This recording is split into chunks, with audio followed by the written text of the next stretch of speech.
La croix détermine en nous la mesure de Christ et élimine ce qui appartient à l'ancienne création.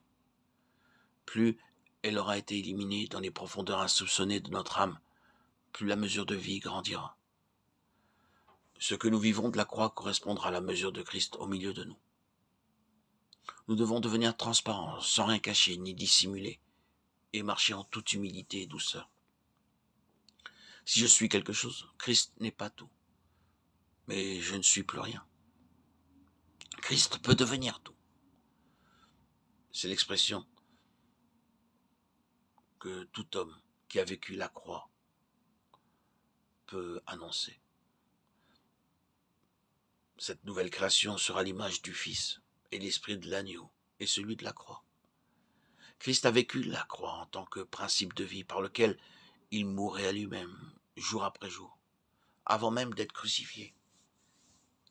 Si Jésus n'avait pas vécu sur le principe de la croix, il aurait été possible que la croix pour lui fût été impossible. Mais il a vécu la croix jour après jour à travers les conflits spirituels, et quand l'étape finale se présenta, il était prêt. Il en sera de même pour nous. Quelle est la mesure de notre vie? Nous ne le savons pas, mais Dieu le sait. Ne nous inquiétons pas, mais vivons jour après jour les paroles du Seigneur. Ma nourriture est de faire la volonté de mon Père et d'accomplir son œuvre. C'est cela l'esprit de la croix. Disons non pas ma volonté, mais ta volonté. En échange, nous recevons la puissance de sa vie. En mourant, nous ressuscitons et progressons. C'est la loi de l'ascension. Au ciel, je suis en Christ, et sur la terre, Christ est en moi. Je dois occuper ma position tant sur la terre qu'au ciel. Je suis sur la terre pour mourir et connaître la puissance de sa vie qui m'élève et m'emmène dans sa connaissance. La puissance de la résurrection nous permet de connaître le Seigneur. La croix est une expérience de tous les jours, et non pas de certaines occasions. C'est un principe de vie où nous donnons la place au Seigneur. Ainsi, tout change dans notre vie. Nous devenons plus patients avec nos épouses. C'est dans les foyers que cela commence, car nous avons des caractères différents et des difficultés d'ajustement.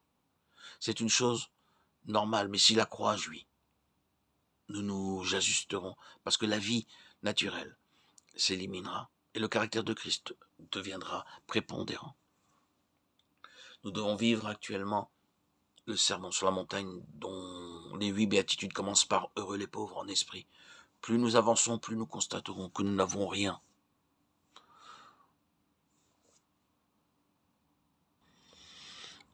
En dehors de la vie de Christ, en dehors d'une vie donnée à Christ, crucifié dans la chair, dans notre corps, dans notre âme.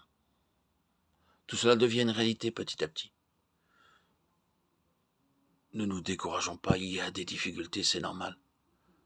Apprenons à remercier Dieu pour les difficultés. Disons, Seigneur, apprends-moi à vivre cela. Ces difficultés m'agacent, mais je ne veux pas me laisser agacer par elles. Il faut appliquer la croix en toutes choses. C'est ainsi que nous entrerons pratiquement dans les réalités. Le chapitre 4 de l'Épître aux Éphésiens implique l'unité du chapitre 17 de l'Évangile de Jean. Marcher selon les indications de Paul.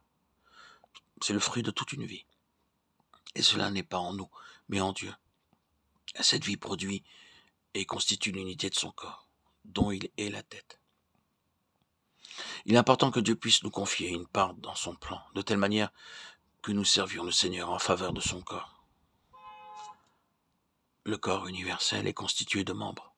Et Paul emploie cette métaphore dans le chapitre 12 de la première épître aux Corinthiens concernant l'église locale. Ce qui est vrai pour l'église locale s'applique au corps universel dans lequel Dieu veut que chaque membre corporatif puisse être utilisé pour le bien de tout le corps. Nous devons donc entrer dans le plan divin de telle manière que nous connaissions notre part dans ce plan, afin que ce que nous ferons soit pour tout le corps et ne se limite pas uniquement au rassemblement local. Nous devons travailler pour apporter la vie au corps universel. Cela se produit lorsque nous faisons la volonté de Dieu. Tout ce que l'homme naturel fait n'entre jamais dans le corps et ne sert à rien. Dieu n'utilisera que ce qui procède du ciel. Le reste ne le concerne pas. Que le Seigneur nous aide à faire l'œuvre de Dieu et non pas notre œuvre.